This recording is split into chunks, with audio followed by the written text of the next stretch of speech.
नमस्कार प्यारे साथियों और प्यारे बच्चों, ग्रामर के इस सफर में बच्चों आपका एक बार फिर स्वागत है। तो बच्चों आज हम बात करने वाले हैं पास्ट कंटीन्यूअस टेंस के बारे में। तो यदि आप पास्ट कंटीन्यूअस टेंस का वीडियो देख रहे हैं तो इसका मतलब है कि आप हमारे पुराने वीडियोज भी अच्छे से देख चुके हैं। यदि बच्चों आपने हमारे पुराने वीडियो नहीं देखे हैं ग्रामर से रिलेटेड तो आप पहले उन वीडियो को देखिए, उनके बाद ये पास्ट कंटीन्यूअस का टेंस देखिए। ये आपको बहुत ही अच्छे से आज हम समझाने वाले हैं और आपको भविष्य में कभी भी इस टेंस से रिलेटेड कोई भी दिक्कत होने वाली नहीं है। तो आप बने रहे मेरे साथ बच्चों। चलिए इस टेंस को हम शुरू करते हैं बच्चों। तो बच्चों आज के टेंस का नाम है पास्ट कंटीन्यूअस टेंस। तो सबसे पहले हमें इस टेंस की आइडेंटिफाई सीखनी पड़ेगी, इसकी पहचान सीखनी पड़ेगी। जैसे बच्चों हमारी आपकी सभी लोगों की कुछ ना कुछ पहचान होती है, इसी प्रकार हर सेंटेंस की अपनी एक पहचान होती है। तो सबसे पहले हमें इसकी पहचान को पढ़ना पड़ेगा बच्चों। तो आप डिस्प्ले पर देखें बच्चों, इसकी पहचान होती है जिन वाक्यों के अंत में रहा था, रही थी, रहे थे, इनमें से कोई सा भी एक वर्ड यदि सेंटेंस के पीछे आ जाता है तो वह सेंटेंस पास्ट कंटीन्यूअस टेंस का सेंटेंस माना जाता है। तो इन शॉर्ट आपको याद रखना है रहा था, रही थी और रहे थे। अब चलते हैं बच्चों हम इसके बॉडी स्ट्रक्चर की तरफ। तो बॉडी स्ट्रक्चर इसका कहता है कि यदि सेंटेंस हमारा अफर्मेटिव है, या इसको आप पॉजिटिव कह सकते हैं या इसको आप सिंपल कह सकते हैं। तो यदि सेंटेंस हमारा अफर्मेटिव है तो इसके लिए हमें इस फॉर्मूले को ध्यान से देखना है बच्चों।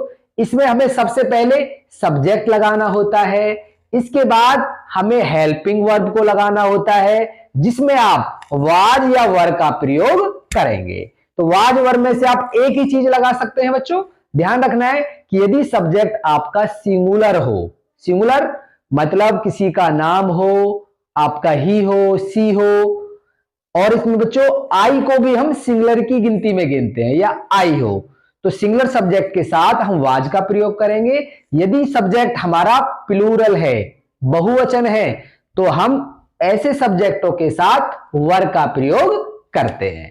तो इस तरह से बच्चों हम इस फार्मूले को कवर करेंगे। एक बार शुरू से देखते हैं। शुरू में हम सब्जेक्ट लगाएंगे, उसके बाद हमें हेल्पिंग वर्ब वाज या वर में से लगानी है, उसके बाद हमें वर्ब की फर्स्ट फॉर्म लगानी है और उसमें आईएनजी को भी जरूर ऐड करना है। उसके बाद हमें ऑब्जेक्ट लगाना है, उसके बाद हमें ईटीसी वर्ड डाल देने हैं। तो इस तरह से हमारा अफर्मेटिव सेंटेंस का स्ट्रक्चर बनेगा। तो अब हम इसके एक एग्जाम्पल को देखते हैं।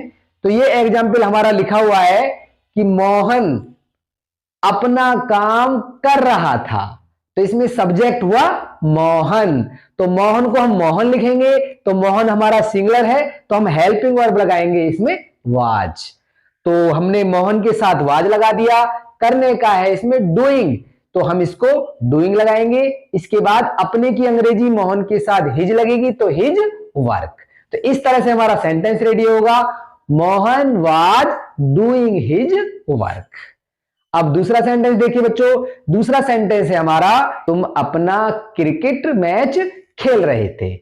तो तुम अपना क्रिकेट मैच खेल रहे थे में सब्जेक्ट देखेंगे, सब्जेक्ट है तुम, तो तुम के लिए लगाएंगे हम यू।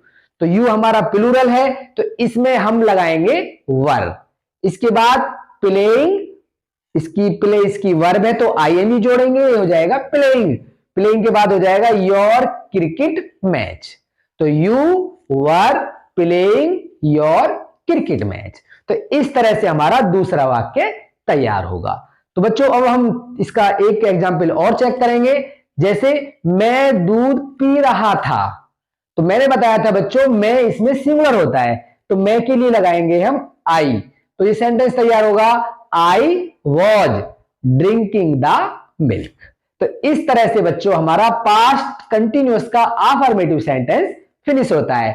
तो मैं इसके आपको कुछ वाक्य दे रहा हूं और इनको आप अच्छे से बनाने का प्रयास कीजिए और वीडियो के अंत में हम इन सेंटेंसों के आपको आंसर भी प्रोवाइड कराने वाले हैं। तो अंत में वीडियो के जो आंसर्स मिले उन आंसर से बेटा इन क्वेश्चनों को मिला के जरूर देखने हैं। यदि आपके आंसर्स मैच हो जाते हैं तो इसका मतलब है कि आप इंग्लिश को सीख रहे हैं। चलते हैं नेगेटिव सेंटेंस की तरफ। तो नेगेटिव सेंटेंस की बड़ी सिंपल सी पहचान होती है कि ऐसे वाक्यों में नहीं शब्द जरूर आएगा। पहचान आपकी ये रहने वाली है, इसमें नहीं शब्द हमारा एक्स्ट्रा ऐड हो जाएगा। जैसे मैं खाना नहीं खा रहा था, मैं खाना नहीं खा रहा था। तो इसका पहले हम बॉडी स्ट्रक्चर देखेंगे।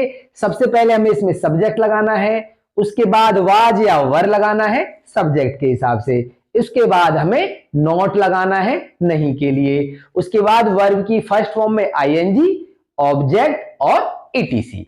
अब हम इसका एग्जांपल देखेंगे कि वह लड़का गांव नहीं जा रहा था, वह लड़का गांव नहीं जा रहा था। तो वह लड़का के लिए बोलेंगे हम that boy was not going to village.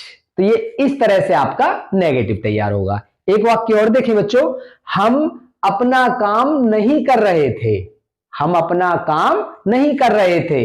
तो इसमें हम हमारा क्या है, सब्जेक्ट है, तो हम के लिए लगाएंगे हम वी वर नॉट, क्योंकि वी आपका प्लूरल हुआ तो इसके साथ सूट करेगा इसको वर।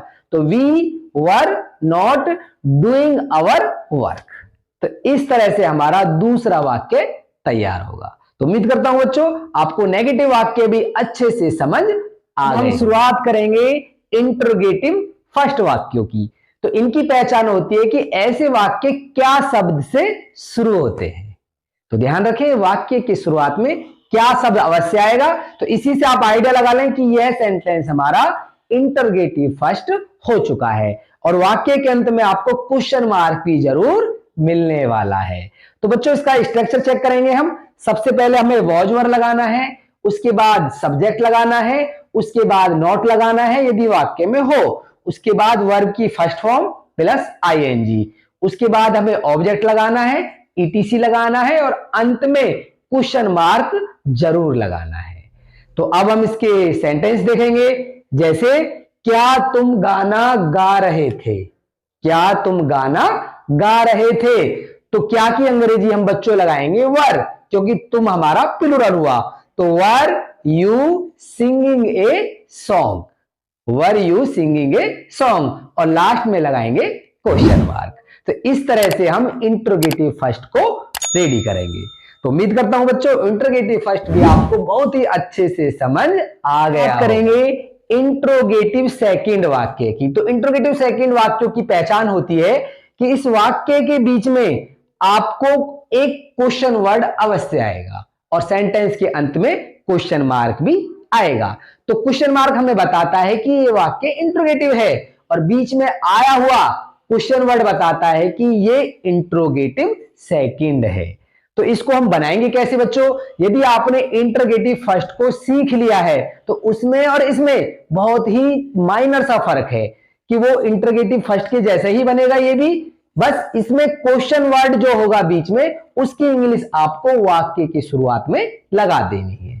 फिर भी हम इसके बॉडी स्ट्रक्चर को समझ लेते हैं। तो सबसे पहले बच्चों हमें क्वेश्चन वर्ड लगाना पड़ेगा जो वाक्य के बीच से मिलेगा आपको। उसके बाद आपको वाज या वर लगाना है, फिर आपको सब्जेक्ट लगाना है, उसके बाद नॉट लगाना है, उसके बाद वर्ब की फर्स्ट फॉर्म लगानी है, फिर आईएनजी लगाना है, फिर ऑब्जेक्ट लगाना है, फिर ईटीसी लगाना है, और लास्ट में क्वेश्चन मार्क जरूर लगाना है। तो हम इसका एक एग्जाम्पल चेक करते हैं बच्चों। जैसे तुम अपना खाना क्यों खा रहे थे, तुम अपना खाना क्यों खा रहे थे। तो इसमें क्यों की अंग्रेजी होती है व्हाई, और यही हमारा क्वेश्चन वर्ड हुआ। तो हम शुरू में लेके आएंगे व्हाई, फिर उसके बाद सब्जेक्ट हमारा बहुवचन है तो हम लगाएंगे वर। तो why were you eating your food, और लास्ट में लगाएंगे क्वेश्चन मार्क। तो इस तरह से बच्चों हमारा इंट्रोगेटिव सेकंड वाक्य तैयार होगा। तो उम्मीद करता हूं आपको ये चारों तरह के सेंटेंस अच्छे से समझ आगे। अब चलते हैं बच्चों हम आंसर्स की तरफ। तो जो आंसर्स हम दे रहे हैं उन्हें अच्छे से मैच कीजिए। यदि आपके मैच हो जाते हैं तो आपकी और हमारी मेहनत सफल हो रही है। धन्यवाद बच्चों।